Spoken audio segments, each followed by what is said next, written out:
జాగీర్దారులు వ్యవసాయం చేయకుంటేనే వాళ్ళ ఆధీనంలో ఉన్న రాళ్ళు రప్పల కొండలకు, వాళ్ళ ఆధీనంలో ఉండి సీలింగ్లో ప్రభుత్వానికి సరెండర్ చేసిన భూములకు, లేకపోతే రియల్ ఎస్టేట్లో లేఅవుట్లుగా మారిన భూములకు ఈరోజు ఇవ్వాలనా?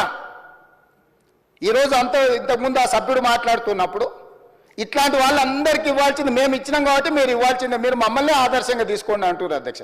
మిమ్మల్ని ఆదర్శంగా తీసుకుంటే ఈడెందుకు కూర్చుంటాం అధ్యక్ష? ఆడ కూర్చుంటాం, ఆ తర్వాత బయటకు వెళ్ళిపోతాం. మిమ్మల్ని ఆదర్శంగా తీసుకుంటే 23లో అధికారం పోయింది, 24లో డిపాజిట్లు పోయినాయి, ఈసారి ఉన్నది కూడా ఊడ్చుకపోతుంది అధ్యక్ష. మీరు కాదు కదా ఆదర్శము, ఆదర్శ రైతు ఆదర్శం, వ్యవసాయం చేసేవాళ్ళు ఆదర్శం.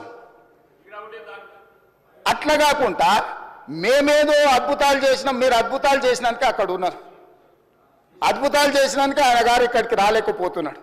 ఎందుకు? ఒకవేళ ఇక్కడికి వస్తే 10 సంవత్సరాలలో వారు చేసిన అద్భుతాలను మా సభ్యులందరూ అడగడం మొదలు పెడితే సమాధానం చెప్పలేని పరిస్థితి వస్తుంది, తల దించుకోవాల్సి వస్తుంది అని వారు రావడం లేదు, అది వారి ఇష్టం. మేమేం ఒత్తిడి చేస్తలేం. సభలోకి సభ్యుడు రావడం రాకపోవడం అనేది సభ్యుడు ఇష్టం. ఒకవేళ తమరు అనుమతిస్తే మధ్యలో అర్థాంతరంగా వెళ్ళిపోవచ్చు, వాళ్ళకి కావాల్సినట్లు చేయొచ్చు, మీరు అనుమతిస్తే అధ్యక్ష. అయితే ఈరోజు నేను సూటిగా అడుగుతున్నా ప్రధాన ప్రతిపక్షాన్ని కూడా, రాళ్ళు రప్పలకు గుట్టలకు ఇద్దామా? రియల్ ఎస్టేట్లో లేఅవుట్లు చేసి అమ్ముకొని ప్లాట్లు చేసుకున్న వాళ్ళకు ఇద్దామా? హైవేల పేరు మీద, నేషనల్ హైవేల పేర్ల మీద ప్రభుత్వం సేకరణ చేసిన భూములకు కూడా దొంగ పాస్ పుస్తకాలు తయారు చేసుకుంటే ఇద్దామా? మీ అనుచరుల ముసుగులో నకిలీ పాస్ పుస్తకాలు తయారు చేసుకున్న వాళ్ళకు ఇద్దామా? ఈరోజు హైదరాబాద్ చుట్టుముట్టూత వ్యవసాయ భూములు, వ్యవసాయేతర కన్వర్షన్స్ జరిగి, నాలా కన్వర్షన్ జరిగి ఈరోజు పరిశ్రమలు నెలకొల్పినారు. వీటన్నిటి కూడా మనము ఇద్దామా?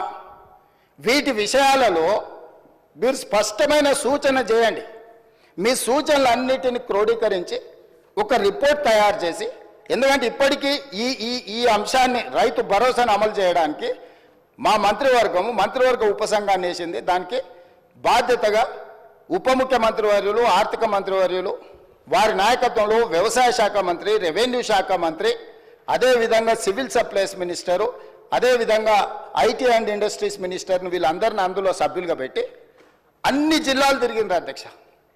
వ్యవసాయ సహకార సంఘాలతో మాట్లాడినారు, రైతు సంఘాలతో మాట్లాడినారు, రైతు కూలీ సంఘాలతో మాట్లాడినారు, రైతులతో మాట్లాడినారు, ప్రజాప్రతినిధులతో మాట్లాడారు, సభలో లేని రాజకీయ పార్టీలతో మాట్లాడి, కొన్ని రాజకీయ పార్టీలు సభలోకి రాలేకపోయినాయి అధ్యక్ష కొన్ని కారణాల చేత. అంత మాత్రాన సమస్య పట్ల వాళ్ళకి అవగాహన లేదని మనం అనుకోనికే లేదు కదా అధ్యక్ష. వాళ్ళతో పాటు చట్టసభలో కూడా చర్చించి మీరు మీ అంతలో మీరే ఊహించు